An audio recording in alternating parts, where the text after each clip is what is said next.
Hey, what's up everybody? It's Mikey with Padbangers.com. Welcome to a new video. Today we're gonna review the Presonus Atom 16-pad MIDI drum controller designed for deeply integration in Studio One, but also usable in other software via MIDI.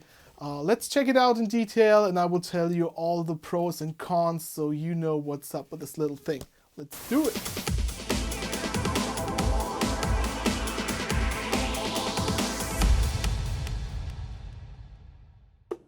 Alright, so here it is, the Presonus Atom in detail view. As you can see, it's very compact. For comparison, this thing is about 2/3 of a 10.5-inch iPad Pro. It's fitting perfectly on every table and perfectly in your laptop bag when you're on the go. Also very impressive is the amount of functionality they packed in this little thing here. You get 16 velocity sensitive pads, 4 endless encoders, and 20 buttons with transport control for editing notes, navigate the browser and stuff like that. Plus you get a lot of functionality with the shift button, and also some of the pads perform actions when you're in a specific mode. So the manual is your best friend in the beginning until you memorize all the features here. If you're not using Studio One, no problem, you can use the Atom as well. All the buttons, all the encoders, all the drum pads send out MIDI CC.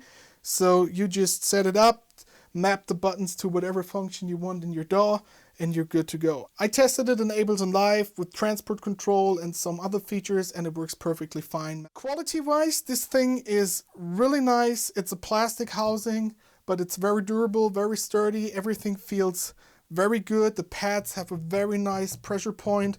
Also very nice are the encoders. They have all the same tensions, so there's not one that is a little bit stiffer, the other is a little bit more loose. These are all equally, which makes dial-in values and stuff like it really fun.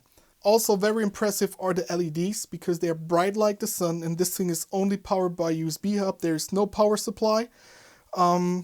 But this also has a downside because they're actually so bright.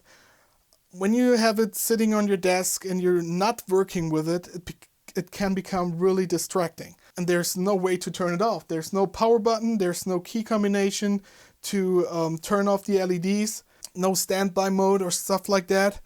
And it's so bright it actually can become really distracting, especially when you are in a little bit darker environment. You have 3 different settings for brightness, but even the lowest setting can become really distracting. Yes, of course, I could unplug the cable, but as we know, constantly plugging and unplugging a cable isn't the best thing for these ports.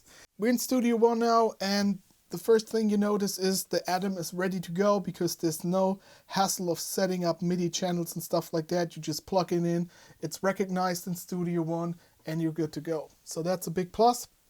So that saves some time.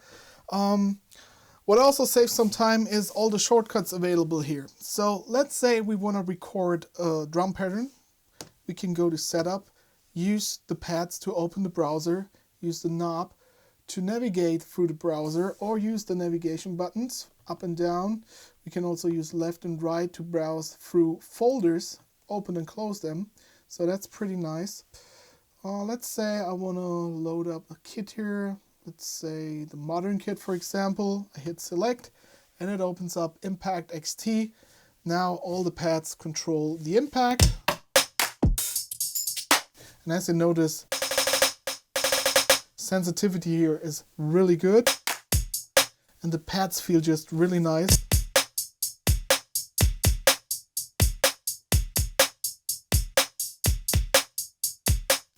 So that's pretty cool. Also, the encoders are automatically mapped. In this case now, with the Impact XT, it's amp, pan, pitch, and decay of the sound. But you know, Studio One controlling is probably the best implementation for MIDI controllers out there. If you want to remap some of the features here, you just reassign them, you save it, and you're good to go. The next time you open up Impact XT, it's exactly the way you want it. So that's pretty nice. Let's go ahead and let's set up a loop, which is pretty easy. We can navigate. Well, first we have to hide the instrument. We here in set loop mode, we can navigate the timeline, and let's say I want to create a 2-bar loop. I use the nav down button to set my marker. If I now hit shift and play, I activate the loop. If I would like to shift the loop, I can use the pads here. So that's also possible directly from the controller, really nice. I leave set loop mode. I can also switch presets directly from the controller by holding the preset button and then up and down, and we got the next preset loaded.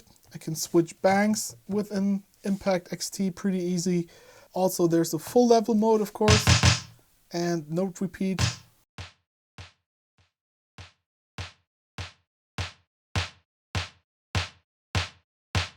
Somehow I changed my tempo to 25 BPM. I want to fix that. I go back to setup and I hit the tempo button 4 times. And we're back at 129, pretty cool. Now let's actually record a loop. We turn on the click, we hit shift and click to activate count in, and let's record something. Oops. Have to go to the start of my bar.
And that fast, we got a pretty basic groove here.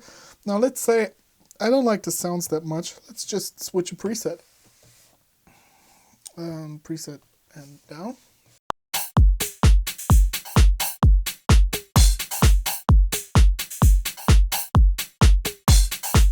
But let's say you want to edit what you just recorded. That's no problem. You go here to the event editor, you open it up, and then you can use the navigate buttons to select the sound in your groove. And while editor is activated, you can duplicate the sound, delete it, or change the velocity setting here to give it a little bit more groove. And all this is possible without touching the mouse. You can also nudge some notes, holding nudge and left right. Change the sound by using nudge and up and down arrows. Or you can also just quantize what you have here. So pretty easy. So let's finish up this drum groove by adding some more sounds. So we switch the bank here and check out some of the loops with this preset.